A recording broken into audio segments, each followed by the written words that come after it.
सो अगर तुम इस टेबल को देखो, इस टेबल में डिफरेंट आयन्स गिवन है, राइट? और हर एक आयन का कॉन्फ़िगरेशन भी गिवन है, और उस कॉन्फ़िगरेशन के साथ यस 2√2 करेक्ट, 2√2 नहीं आएगा, √12 इज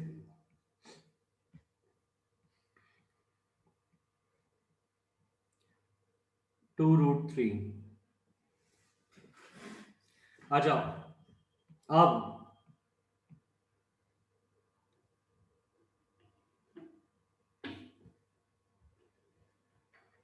अच्छा सॉरी, ये 16 होना चाहिए था।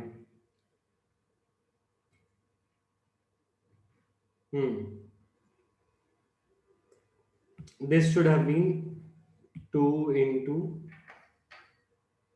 4 8 2 into 2 8 होना चाहिए था, सॉरी यहाँ पे होना चाहिए था √2 into 4, ठीक है, दैट इज 2√2 करेक्ट, ठीक है। एनीवेज अभी यहाँ पे हम देख रहे थे कल प्रॉपर्टी, जैसे जैसे देखो आयंस के वैरायटी Ti4+, Ti3+, ये सारे के सारे आयंस जो है ये अलग अलग कलर के कॉम्प्लेक्सेस बनाते हैं, ठीक है।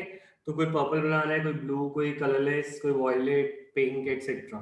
तो the thing is why D block forms colour, तो डी ब्लॉक के मेटल्स कलर कंपाउंड्स क्यों बनाते हैं, इसकी डिटेल्ड एक्सप्लेनेशन तो है हमारी किसमें, कोऑर्डिनेशन केमिस्ट्री में, ठीक है। पर यहाँ पर भी गिवन है कि when electron of lower energy d orbital is excited to higher energy d orbital, the energy of excitation corresponding to the frequency of light absorbed is absorbed, and it usually lies in visible region. As a result, the complementary color is observed. तो देखो होता क्या है,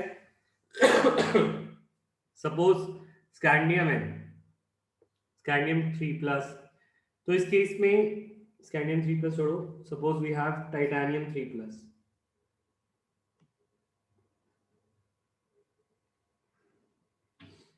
suppose we have titanium 3+,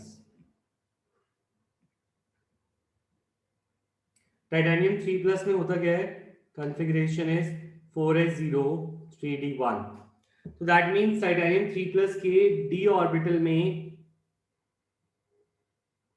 कितने electrons हैं, 5 electron, 5 boxes में से एक में इलेक्ट्रॉन है, ठीक है, दिस इज d1। तो होता क्या है, जो d ऑर्बिटल है वो d ऑर्बिटल दो एनर्जी में स्प्लिट हो जाता है, एक हायर और एक लोअर,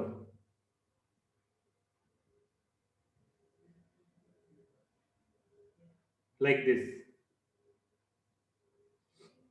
इस केस में नीचे 2 और ऊपर 3,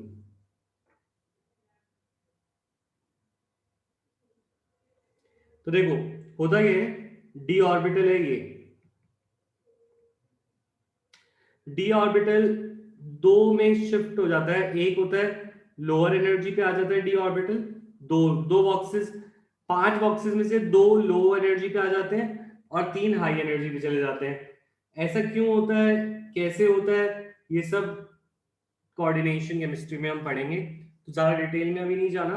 पर d का एक इलेक्ट्रॉन था d1, तो जो d1 का एक इलेक्ट्रॉन था वो क्या करता है, वो लाइट को एब्जॉर्ब करता है, वो लाइट, कौन सी लाइट को एब्जॉर्ब करता है, विजिबल रीजन, विबग्योर, विबग्योर में से कोई कलर को एब्जॉर्ब कर लेता है, एंड इस वजह से it get excited from lower energy d orbital to higher energy d orbital.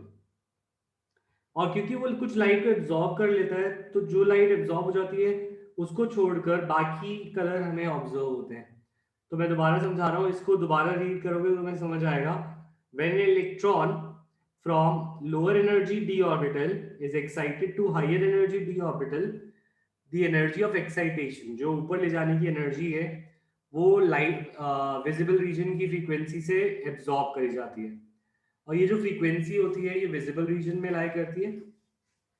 जो कलर ऑब्जर्व होता है वो कॉम्प्लीमेंट्री होता है टू द लाइट एब्जॉर्ब, मतलब जो लाइट की कलर को एब्जॉर्ब किया गया है उसको छोड़कर बाकी कलर्स दिखाई देते हैं। ठीक है। ये चीज क्लियर है। ये पैराग्राफ क्लियर है। Why D block ion show colour, yes और नो। और इसको डिटेल में समझेंगे कि ऐसा क्यों हो रहा है। ये क्रिस्टल फील्ड स्प्लिटिंग का पार्ट है। जैसे वी विल स्टडी कि ये 5 में से 2 नीचे और 3 ऊपर क्यों। अभी तुम्हें ये समझना है कि कलर क्यों आ रहा है। कलर इसलिए आ रहा है क्योंकि एक electron lower energy D orbital से हायर एनर्जी डी में लाइट को एब्जॉर्ब कर लेता है। वो लाइट विजिबल रीजन से एब्जॉर्ब होती है। Is this clear? समझ आया?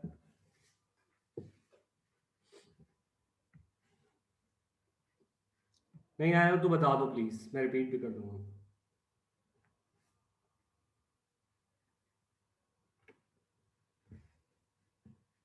ऑलराइट।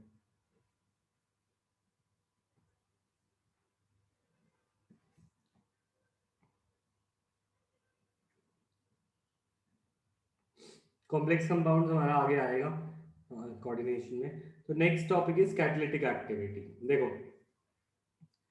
तुमने देखा होगा निकल, कोबाल्ट, बहुत सारे आयरन, बहुत सारे मेटल्स हैं and these metals are used in catalytic reaction, यानी कैटलिस्ट की तरह एक्ट करते हैं इन सम रिएक्शंस। ठीक है। तो why these metals show catalytic activity? तो इसकी रीजन है why D block metals show catalytic activity. इसका पहला रीजन है because it can have multiple oxidation state and it can form complexes। और दूसरा, they solve they provide surface. तो question अगर आ जाए why D block metals are good catalyst,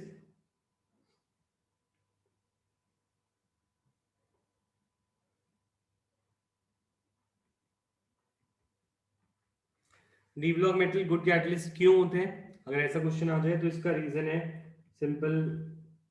first, they have multiple oxidation state. इनके अंदर एक से ज्यादा ऑक्सीडेशन स्टेट होती हैं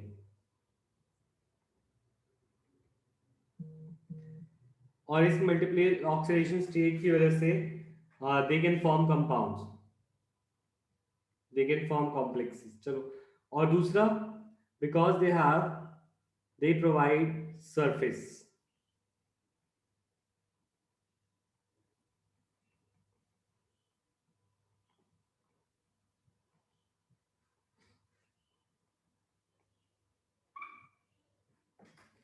तो इसका मतलब क्या है? देखो, हमने सरफेस केमिस्ट्री में पढ़ा है कि जो मेटल्स होते हैं, metals like nickel, iron, cobalt, ये सारे मेटल्स सरफेस प्रोवाइड करते हैं for reaction to occur, so that reaction अगर कर सके, reactant get produced into products, right. तो ये सरफेस प्रोवाइड करने में बहुत अच्छे हैं हमारे metals of D block like निकल, कोबाल्ट। ऐसे मेटल्स जो हैं अपनी सरफेस प्रोवाइड करते हैं। तो फर्स्ट पॉइंट तो यही है, यहाँ पे लिखा हुआ है catalyst provides solid surface for formation of bond between reactants. इस वजह से कंसेंट्रेशन ऑफ रिएक्टेंट्स बढ़ जाती है और रिएक्टेंट्स के को जगह मिल जाती है रिएक्ट करने की, so they react faster and produce product faster. तो ये वाला जो मैंने मार्क किया पॉइंट, ये वाला समझ आएगा। मल्टीपल ऑक्सीडेशन स्टेट पे मैं भी आता हूँ। ये पॉइंट क्लियर है? सेकंड पॉइंट, यस और नो?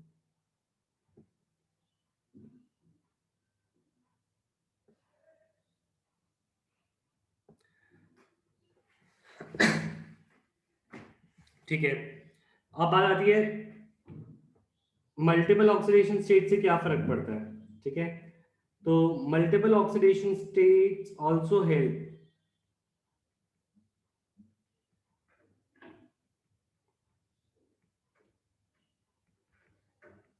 कैटालिसिस में। कैसे हेल्प करती है कैटालिसिस में?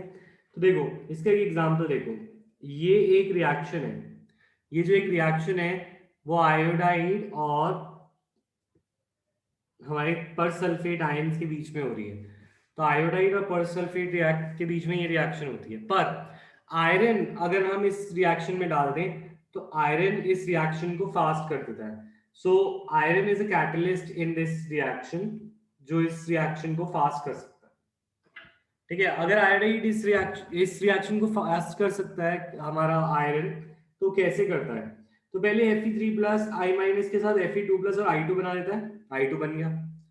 और फिर Fe2 प्लस H2O8 को के साथ रिएक्ट करा के Fe3 प्लस बन जाता है वापस, इसको SO4 2 माइनस बना देता है. तो तुम देखो आयरन ने एक्चुअली अपनी ऑक्सीडेशन स्टेट बदल ली. वो +3 से +2 गया और फिर +2 से +3 गया. तो आयरन ने अपनी ऑक्सीडेशन स्टेट बदल बदल के दोनों को अलग अलग कैटलाइज कर लिया. आई माइनस को H2O8 के साथ रिएक्ट करना ही नहीं पड़ा. आई माइनस भी Fe3 प्लस के साथ रिएक्ट कर गया, Fe2 प्लस बना दिया. Fe2 प्लस H2O8 के साथ रिएक्ट कर गया और उसने Fe3 प्लस बना दिया. इस केस में Fe आयरन जो है वो तो अनरिएक्टेड रहा, पर उसने रिएक्शन के रेट को बढ़ा दिया by providing an alternate mechanism. तो अगर कोई क्वेश्चन आ जाए कि how multiple oxidation state help in catalyzing या catalysis, तो उसका तुम ये एक्सप्लेनेशन लिख पाओगे क्लियर, यस और नो. यहाँ पे आयरन कैटलिस्ट इसलिए एक्ट कर पा रहा है क्योंकि उसकी दो ऑक्सीडेशन स्टेट है, +3 और +2. क्लियर? तो प्लीज टाइप क्लियर.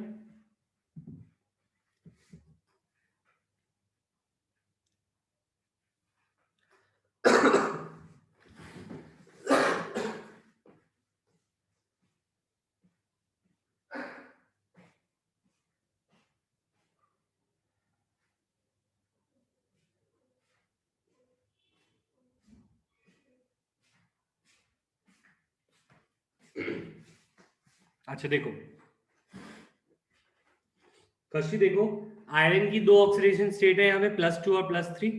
यस और नो?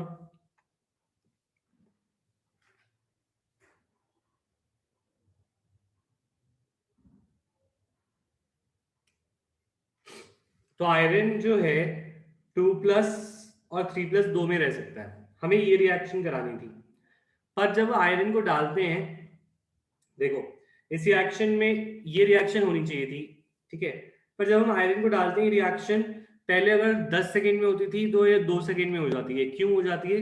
क्योंकि आयरन जो है पहले वो आयोड इसके साथ रिएक्ट कर जाता है और ये बना देता है. Fe3+ क्या करता है? आई माइनस के साथ रिएक्ट करके I2 बना देता है.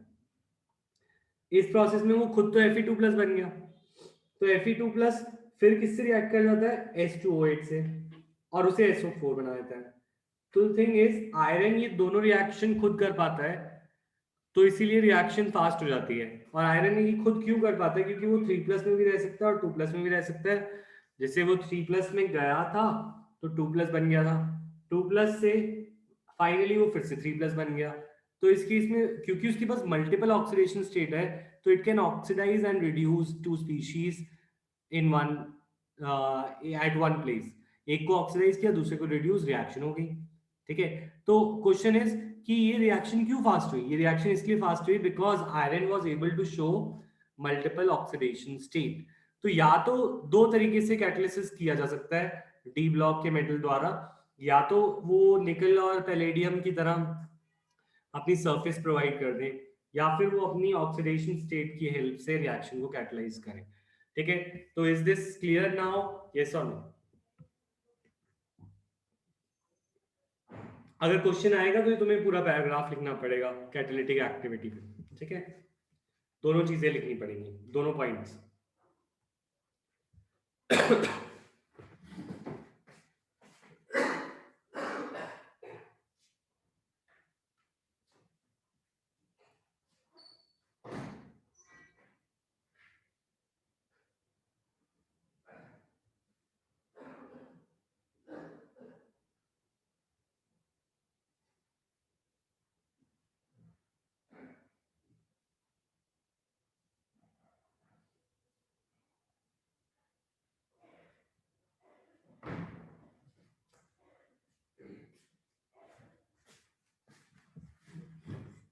All right. Then we are coming at interstitial compounds. देखो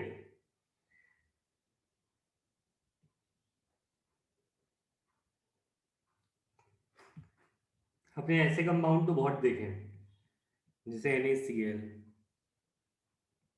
NaI एटसेट्रा। ठीक है, तो ये बहुत सारे कंपाउंड्स हैं। हमने आयनिक कंपाउंड्स देखे हैं, ठीक है, हमने कोवलेंट कंपाउंड्स भी देखे हैं। कोवलेंट कंपाउंड्स के एग्जांपल देखे हैं, CH4, CH3OH, ठीक है, दीज आर कोवलेंट कंपाउंड्स। ठीक है, और कोऑर्डिनेशन कंपाउंड भी होते हैं, पर एक अलग टाइप के कंपाउंड्स हमें दिखते हैं जो कि इंटरस्टिशियल कंपाउंड्स कहलाते हैं। तो what are these interstitial compounds? Interstitial compounds are those compounds which are formed by elements like carbon, hydrogen, nitrogen trapped inside the lattice of the metal. देखो, हमने सॉलिड स्टेट में पढ़ा है कि ये मेटल्स बहुत बड़े होते हैं, राइट? जैसे टाइटेनियम को, कॉपर, इन सब के बहुत बड़े बड़े लैटिस होते हैं, वेनेडियम, आयरन, और इनको हम बोलते थे लैटिस। क्या बोलते थे? We call it 3D lattice. ये जो 3D लैटिस है, इसके बीच में कई कई जगह पे स्पेसेस होते हैं, देयर आर स्पेसेस, और इन स्पेसेस को बोलते हैं इंटरस्टिसेस।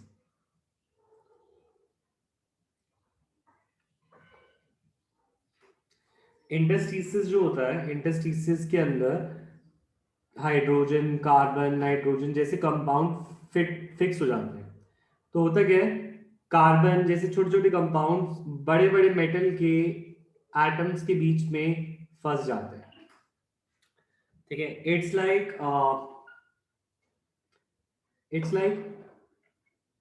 कि जो ये मेटल्स हैं, जैसे for example titanium, manganese, iron, vanadium, ये सारे मेटल बहुत बड़े बड़े स्ट्रक्चर्स बनाते हैं, बिग लैटिस बनाते हैं। इन बड़े बड़ी लैटिस के बीच में छोटी छोटी स्पेसेस रह जाती हैं। छोटी छोटी स्पेसेस को क्या बोलते हैं? We call it interstitial spaces. We call it interstitial space. इन छोटी छोटी स्पेसेस के अंदर छोटे छोटे एटम्स घुसकर वहीं पे फंस जाते हैं। तो ऐसे कंपाउंड जो बनते हैं वो कहलाते हैं इंटरस्टिशियल कंपाउंड और नॉन स्टोइचियोमेट्रिक कंपाउंड्स। फॉर एग्जांपल, अगर तुम्हें याद हो, देखो टाइटेनियम और हाइड्रोजन जो है ये कंपाउंड बनाते हैं ऐसा। टाइटेनियम और हाइड्रोजन कंपाउंड कैसे बना रहे हैं? Ti×H1.7। अब ये 1.7 क्या है? 1.7 स्टोइचियोमेट्री, जो हाइड्रोजन है यहाँ पे वो स्टोइचियोमेट्री में थोड़ी है, फिक्स स्टोइचियोमेट्री में थोड़ी है। ऐसे थोड़ी है कि 1 मोल टाइटेनियम के साथ 1 मोल हाइड्रोजन लगा है या 1 के साथ 2 लगा है। तो ऐसा होता है 2:3, 1:2, जैसे नॉर्मल कंपाउंड्स होते हैं उनके अंदर एक स्टोइचियोमेट्री होती है, पर इसके अंदर स्टोइचियोमेट्री नहीं होती, क्योंकि जो स्पेसेस हैं वो मोल्स के हिसाब से थोड़ी आती हैं। ठीक है, it can be less also. So इस केस में ऐसे वेनेडियम और हाइड्रोजन का जो कंपाउंड है, वेनेडियम और हाइड्रोजन का कंपाउंड है वेनेडियम हाइड्राइड जो है, दिस इज 0.56। सो ऐसे कंपाउंड्स देखते ही हम पता लगा सकते हैं कि ये कंपाउंड जो है ये कैसा कंपाउंड है? Interstitial compounds. कैसे फॉर्म होते हैं? जब छोटे छोटे एटम्स ट्रैप हो जाते हैं in the crystal lattice of the metals. ठीक है, अब इन ये पॉइंट समझ में आया कि कंपाउंड बनते कैसे हैं, यस और no?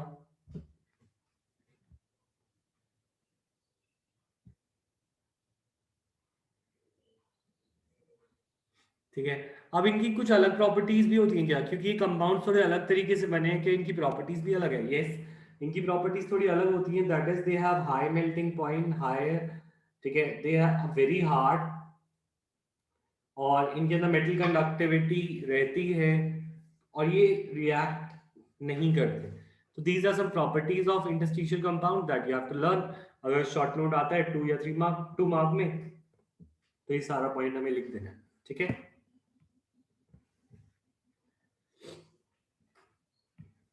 Next is alloy formation. तो हमें पता है bronze is an alloy, right? Bronze एक अलॉय है। Similarly brass is an alloy. Bronze क्या होता है? कॉपर और टिन का अलॉय, कॉपर और टिन। ब्रास किसका अलॉय होता है? कॉपर और जिंक का। ठीक है, what are alloys? alloys are homogeneous mixtures, ठीक है? तो it is a blend of metals and it may be homogeneous. uh, तो it is a homogeneous mixture of two or more metals.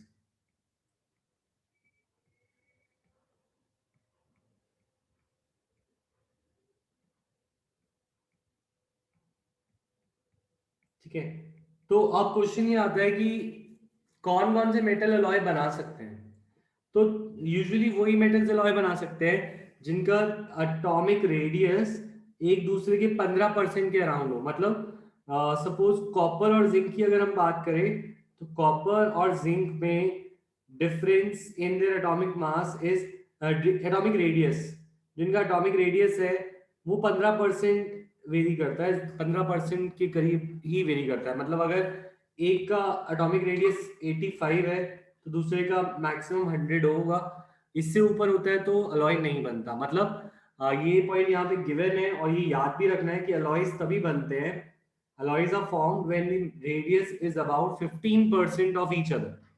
तो around 15% का difference होना चाहिए बस एक दूसरे के रेडियस में, सो वो अलॉय जल्दी बना पाते हैं। ठीक है, इससे ज्यादा अगर डिफरेंस होगा, एक बहुत बड़ा और एक छोटा मेटल होगा, तो it will not be able to form alloy. ठीक है, अच्छा इसका रीजन क्या है? बिकॉज जो सिमिलर रेडियस के होते हैं, जिनका रेडियस सिमिलर होता है, that are able to form alloy faster या फिर they form alloy better than other metals. ठीक है, तो अब अलॉयज की कुछ और प्रॉपर्टीज जो हैं वो है दे आर हार्ड और इनकी मेल्टिंग पॉइंट भी हाई होता है। ठीक है, आयरन के बहुत सारे अलॉयज होते हैं, जैसे क्रोमियम के साथ भी वेनेडियम, टंगस्टन, मॉलिब्डेनम, मैंगनीज, और इन सबको यूज करके स्टील बनाया जाता है। तो steel is prepared by using iron with these elements, that is chromium, vanadium, tungsten, molybdenum and manganese. ठीक है, तो this is all about alloy formation. Is this clear? yes or no? कोई doubt है तो मुझे बताओ, कौन से पॉइंट में डाउट है?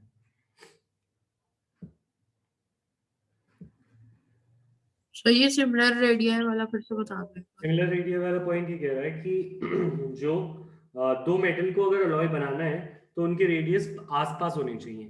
ठीक है, तो आसपास होने चाहिए मतलब अगर एक का रेडियस सपोज 85 है पिकोमीटर, तो दूसरे का मैक्सिमम 100 पिकोमीटर होना चाहिए। दैट मीन्स वो 15% के अराउंड का डिफरेंस होना चाहिए इनके बीच में। इससे ज्यादा हुआ, अगर 120 पिकोमीटर हुआ, तो वो रेडियस बहुत बड़ा हो जाएगा और इस केस में ये दोनों आपस में अलॉय नहीं बना पाएंगे। अलॉय तभी बनते हैं जब रेडियस सिमिलर होता है। ठीक है, यस सर। ठीक है, टाइप प्रेजेंट इन चैट। और आज तो हमारा डीएनएफ ऑलमोस्ट कंप्लीट है, बस एक लैंथेनॉइड रह गया।